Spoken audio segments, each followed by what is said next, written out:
তিস্তার পানি কমায় লালমনিরহাট ও নীলফামারীতে পরিস্থিতির উন্নতি হয়েছে। তবে বাড়িঘরে পানি থাকায় দুর্ভোগে নদী পাড়ের হাজারো পরিবার। চরের ফসলের ব্যাপক ক্ষয়ক্ষতির শঙ্কা কৃষকদের।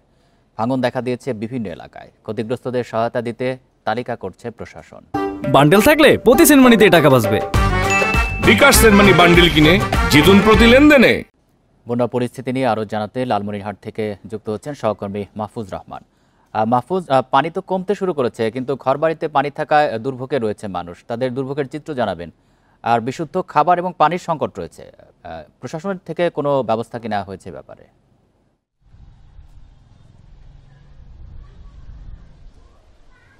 জি দেখুন, গত কয়েকদিন থেকেই কিন্তু লালমনিরহাটের তিস্তার যে তীরবর্তী নিম্নাঞ্চল আছে, নিম্নাঞ্চলের প্রায় 20,000 মানুষ কিন্তু পানিবন্দী হয়ে পড়েছিল। তবে আশার আলো হচ্ছে যে আজকে সকাল 6টা থেকে কিন্তু বিপদসীমার নিচ দিয়ে 23 সেন্টিমিটার নিচ থেকে পানি প্রবাহিত হচ্ছে, যার ফলে কিন্তু তিস্তা তীরবর্তী যে নিম্নাঞ্চল আছে সেই নিম্নাঞ্চলের কিন্তু পানি নেমে যেতে শুরু করেছে এবং বন্যা পরিস্থিতির উন্নতি হচ্ছে। আপনি দেখছেন যে আমি একটি বহুমুখী উচ্চ বিদ্যালয়ের মাঠে রয়েছি, সেটি কিন্তু সেখানে কিন্তু প্রচুর পরিমাণ পানি ছিল। আর সাথে পাশে দিয়ে আপনি দেখছেন যে একজন পথচারী চলাফেরা করছে, তার মানে এটি একটি যাতায়াতের গ্রামীণ রাস্তা। সেখানে কিন্তু প্রায় কোমর অবধি পানি ছিল। আজকে বন্যার উন্নতি হয়, সেটি কিন্তু পানি কমে গেছে। তবে বন্যার যে ক্ষত চিহ্ন আপনি নিশ্চয়ই ক্যামেরার চোখে দেখছেন যে বন্যার ক্ষত চিহ্ন কিন্তু রয়েছে। সেই গ্রামীণ রাস্তাসহ বিদ্যালয়ের মাঠ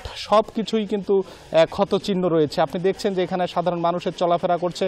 তো সব মিলিয়ে কিন্তু দুর্ভোগের কথা যদি বলি, যে সাধারণ তিস্তা তীরবর্তী নিম্নাঞ্চলে যারা বসবাস করেন তারা কিন্তু বেশ কষ্টের মধ্যেই রয়েছেন। তারা বলছেন যে বন্যা চলে গেলেও বন্যার যে দুর্ভোগ, সেই দুর্ভোগ কিন্তু এখনও তাদের পোহাতে হচ্ছে। তাদের বিশেষ করে দুর্ভোগ বলতে তাদের মাঝে যে চর্মরোগ এবং পানিবাহিত যে রোগগুলো আছে সে প্রাদুর্ভাব দেখা দিয়েছে এবং সেগুলো থেকে এখন পর্যন্ত প্রশাসনের পক্ষ থেকে কোনো চিকিৎসার ব্যবস্থা করা হয়নি। তা আপনি যেমন খাবার পানি এবং খাদ্য সামগ্রীর কথা বলছিলেন, আমি কথা বলেছিলাম জেলা প্রশাসক HM রকিব হায়দারের সাথে। তিনি আমাকে যেমনটি জানিয়েছেন যে বানভাসী মানুষের জন্য তাদের দুঃখ দুর্দশা লাঘব করার জন্য কিন্তু 220 মেট্রিক টন কিন্তু জিআর চাল বরাদ্দ করা হয়েছে। সেগুলো কিন্তু বিভিন্ন জায়গায় অর্থাৎ 5 উপজেলায় কিন্তু সেটি দেয়া হয়েছে এবং তারা কিন্তু পাচ্ছে। অর্থাৎ তাদেরকে যারা বেশি ক্ষতিগ্রস্ত তাদেরকে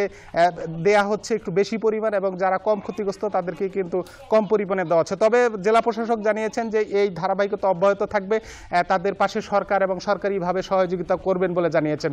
আরেকটি বিষয় বলি যে কৃষিক্ষেত্রে কিন্তু লালমনিরহাটে ব্যাপক ক্ষয়ক্ষতি হয়েছে। আপনি জানেন যে গত 3 দিন থেকে পানির মধ্যে যে ধানগুলো আছে সেগুলো কিন্তু ক্ষতিগ্রস্ত হয়েছে এবং আজকে থেকে প্রখর রোদ হওয়ার কারণে কিন্তু সেগুলো পচে গলে যাচ্ছে বলে কিন্তু কৃষকরা আমাদের কাছে অভিযোগ করেছেন। আমরা লালমনিরহাট থেকে জানাচ্ছেন সহকর্মী মাহফুজ রহমান।